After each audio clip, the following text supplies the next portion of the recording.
Hello, everyone. So, after a month and a half of streaming nothing but Bannerlord and RPG games, we finally have a new game.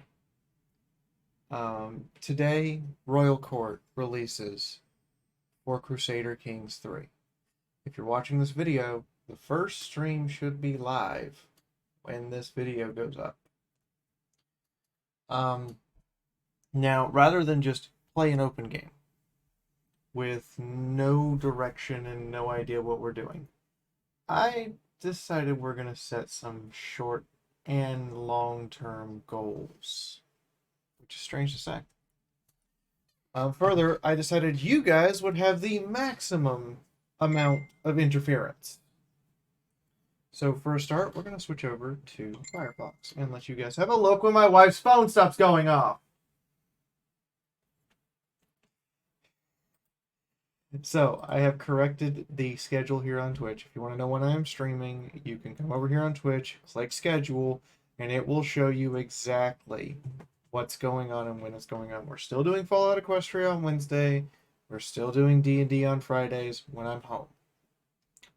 I have a convention next week, and I have to fly back to the U.S. this weekend. So obviously we're not doing D&D those 2 weeks, but after that we'll be back to the normal schedule. In the meantime, I will be playing with 2 mods. That's it. Crusader Blade, which allows you to do real-time battles with full command of your armies in Crusader Kings 3 using Mountain Blade 2. It is some form of techno-sorcerical heresy that the Adeptus Mechanicus themselves would declare a crusade to end. But it works. And so long as it's working, we will use it. The second mod is the Rename Dynasties mod, so we can rename characters, rename dynasties, and I can make them you guys. Okay? Now, the last 2 days I've taken a vote from you guys.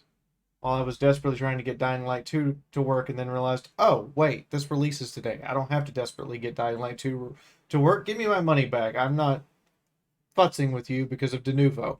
Devs, don't put third-party DRM on your stuff that's completely unoptimized. It doesn't work. And paying customers can't play your game. Anyway, now that's out of the way. So I gave you guys a chance to vote on Discord and on Patreon. Now I'm going to check Discord for any final tabulations. And I don't see any. I'm going to check Patreon for any final tabulations here. So give me a moment. Let me go over here to Patreon and make sure that nobody sent me a private message or posted anything. No. Okay. Oh, no, wait. I got one message.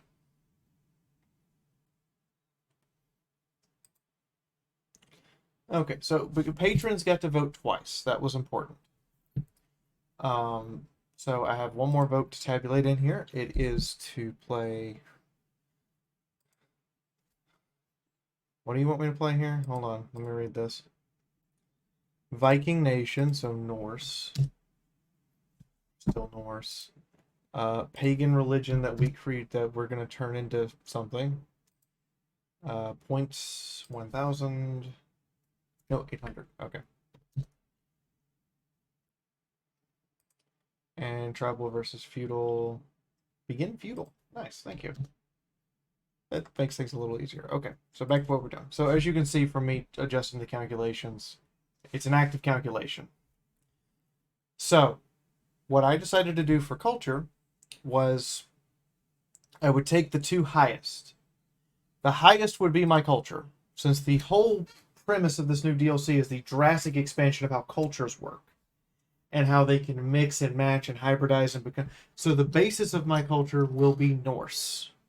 But then I decided that the second place would be my starting location, and then east, west, north, and south would be determined by the majority of votes after that. So Norse is 6, so we're going to be Norse. Russia is 4, so we're going to be Russian.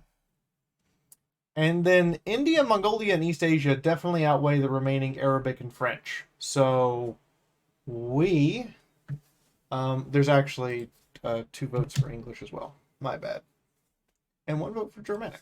But still, these 3, 4, 5, 6, 7, 8 versus 5. And even if I give this one to them, it's still 6 versus 7. So we're going to be Eastern Russian. We're going to be coming from Siberia. You guys decided this. I'm double checking all the tabulations to make sure everyone's vote's there. If your vote hasn't been, if you don't think your vote's been counted, please let me know. Religion.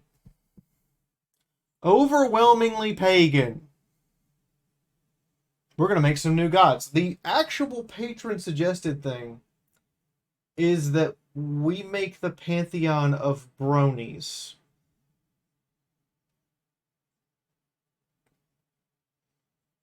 What has my life become and why? Okay, sure. Sure. Points to use. So our starting ruler, very starting person, will be built off of the average of what you guys voted for points. Now, I gave a reference number, 200 being below average, 400 being the standard for a ruler, 600 being a legend in the making, 800 being a demigod, and 1,000 being descended from the gods themselves. You guys voted this way, so I have 772.72, so it's going to be 773 points. Reason I did it this way, and this is very important, is because I wanted everyone's vote to count, even if you were outvoted. So if you voted 400, you lowered the average. If you voted 1,000, you raised it. That's how that worked. If you didn't specify a point number, I put you in at 600. Because that seemed the most fair to put it in the middle of what I would consider the upper band. Tribal versus feudal. So I created a system here to calculate the exact percentage of people who voted for tribal and the exact percentage of people who voted for feudal.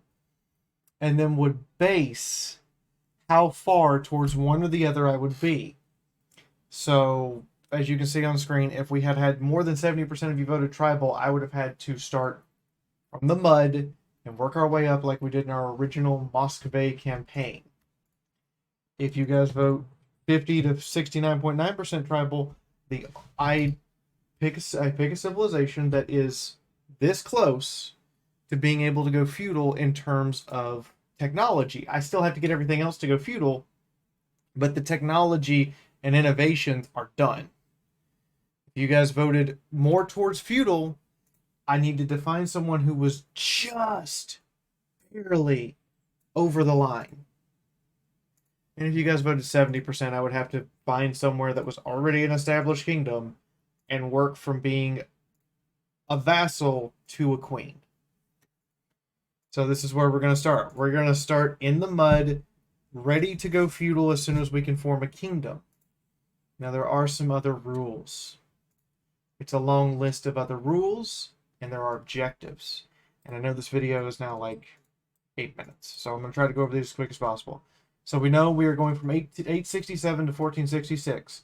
We are going to start Norse culture in Siberia. Pagan gods, tribal but high technology, and 773 now. Starting points for our ruler.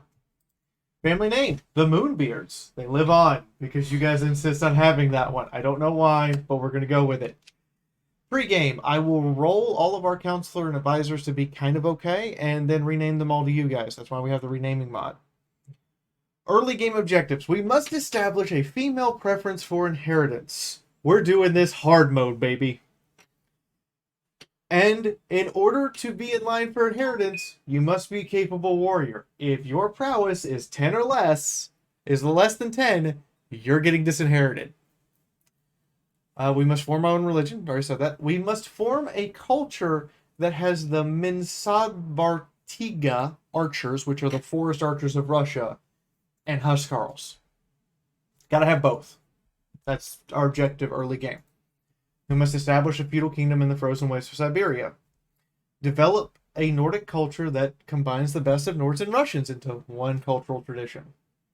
Once we become feudal, We must seize Jerusalem and hold it against the Crusades at all costs. Oh boy! We must gain the most grand and luxurious court in the world. We must be number one. And we have to maintain being number one. If we fall below, we're failing.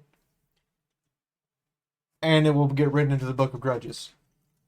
Establish ourselves as a martial house that focuses on martial, culture, and breeding. Everything else is secondary.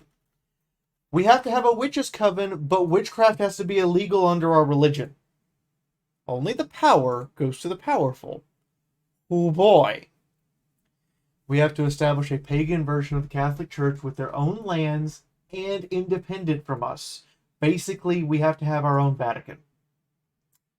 We have to have a minimum of 3 holy orders within our borders who represent our religion. We must have a legendary item in every slot in our court and our current queen's equipment. We must reclaim items that are lost, given away, or otherwise leave our court, unless they are still within our family. All the men must be happy where they end up, and we must ensure their happiness. And if they're not happy, we go murder their wives and bring them home. We must have a warm water port permanently. Access to both elephant and camels. Not that we'll use them, just the fact that they're there. And we must create a circle of knights who are 70% female with a minimum prowess of 12 to create a circle of the round table. That's a requirement. Endgame objectives. Unite the various empires and sections into modern Russia. From St. Petersburg to Kiev to Vladivostok. Join all the kingdoms, titles, and empires under a single imperial title for the Nordic Empire of Russia. Dethrone the Pope, and then replace him with a witch who's secretly female if possible. All before 1466. Further rules I have to live by. 1, we will have a Book of Grudges. When someone wrongs us, it's going in the book. And we must clear that Book of Grudges before the end of the game. I must play up each ruler's strengths and personality. A ruler is a steward who is nice and friendly. I cannot be a sadist going around raiding and conquering the world. I have to abide by the character's traits and stay within the bounds of the character. I must voice act for all royal court interactions. Every ruler of my kingdom must learn 3 languages. No matter how hard it is and no matter what their learning is, they're going to sit down and learn 3 languages even if it hurts. I must maintain 1 ally through marriage once I have kingdom status and constantly keep that ally as long as possible. I must ensure that all of our male heirs are happy where they are, and if they're not, we get them out of their marriages. I cannot rely upon levies to win battles. We will rely on knights and men-at-arms and choose a cultural tradition that boosts men-at-arms and or reduces levy size. We will not have mass troops. We will have good troops. I must begin the game with 1 county. Just 1. No more. We're going to start with 1 county. And to remind you, the entirety of the Russian Empire is about 200 counties. Oh boy. If the empire is broken up by secession, I must start a civil war to reunite it. All rulers will have a pet, even if it's disruptive or causes allergies. Each session, I will take a list of mods from people. There will be someone, I'm going to have one of our moderators just, setting aside the mods, and we'll pick 1 at the end of the streaming session to add for the next session, which means this can turn into an unholy mess. I am going to restrict the version of Crusader Kings I'm using in order to prevent the mods from breaking. If I receive a subscription, or someone buys one for you on Twitch, that is a county or settlement that will be renamed after you. Receiving a donation guarantees you or someone of your choice the right to name a child whether that be the next child or however many people are in queue to get there. Getting the Commissar helmet for the day at the end of stream. That means if you're stream boss at the end of stream, you can decide if you want to change the current inheritance. I must be under my personal domain limit at all times possible. If I am over, then I have to give something to unlanded family members. Furthermore, I must maintain at 2 core duchies as a part of this. This means my minimum domain limit is going to be about 6. If it's not 6, I got to get it up to 6, or I'm going to lose the personal pieces that go to the queen. I must agree to visit another court of one of my family members once per year once they have their own courts. If I find myself to be liege to someone at any time, no matter how many successions we've gone through, I must become their liege or dethrone them entirely. The Moonbears shall live free or die. Starting with session 2 on Thursday, I will be making it multiplayer hot join, so you guys can jump in, play a country, and screw things up, help things along, or you can play something completely unrelated. If your connection isn't holding up, then I'm sorry, we're going to have to just probably drop you, but we will give you the opportunity to join, and there will be a mod subscription list to the current mods that are being run that you just have to hit subscribe and jump in. In the meantime, yes, I know Crusader Blade doesn't work with that, so we'll figure out a compromise. I must also stand up once every hour and perform a series of leg, arm, and upper body exercise and upper core exercises to make sure I'm not just sitting in front of a computer constantly for hours on end. The only advantage I will have, I will begin the game with a decent sized army and a built-up county to represent the previous ruler's efforts to lay the foundation for the place of our new warrior queen Messiah. That's it. That's everything. I've read the rules out loud. This took 17 fucking minutes. You guys have access to it, and we will be keeping a book of grudges. So, see you guys there. Everybody have fun. And I'm going to go finish getting ready and making sure everything works. Because if something explodes, then I have to fix it. You know, as you do. Have fun. See you over on Twitch.